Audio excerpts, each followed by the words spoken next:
मी माझ्या पूर्ण फॅमिलीसह आम्ही सर्वजण श्रीनगर जम्मू काश्मीरला फिरायला आलो होतो। हल्ला झाल्यानंतर इथले पर्यटक प्रचंड घाबरलेले आहेत आणि आम्ही सर्वजण सुरक्षित आहोत, परंतु पर्यटक एवढे घाबरलेले आहेत की काही काही पर्यटक आजच आलेले आहेत, काही 2 वाजता पहलगामवरनं निघालेले आहेत आणि 2:30 वाजता ही घटना घडलेली आहे।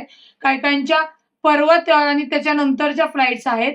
त्याच्यामुळे माझी महाराष्ट्र शासनाला विनंती आहे, माझे मुख्यमंत्री देवेंद्र फडणवीस साहेब, अजितदादा उपमुख्यमंत्री आणि केंद्रीय मंत्री मुरली अण्णा यांना विनंती आहे की इथे जे पर्यटक अडकून पडलेले आहेत काळ येण्यासाठीची सुरक्षित सोय करण्यात यावी, कारण का प्रचंड घबराट आणि सगळे पर्यटक आपल्या लहान लेकरा बाळांसोबत खरं फिरायला आले होते। माझी कृपया महाराष्ट्र शासनाला विनंती आहे, जे इथे महाराष्ट्र, कर्नाटक, गुजरात ही जी सगळी पर्यटक जवळजवळ 80 ते 90% आहेत आणि ती इथे अडकून पडलेली आहेत, प्रचंड घाबरलेली आहेत, त्यांना उद्या तातडीने सुरक्षित मध्ये विमानतळावर नेऊन आपल्या आपल्या राज्यामध्ये येण्यासाठी जी विमान सेवा असेल ती त्वरित तयार करून द्यावी, अशी माझी विनंती आहे।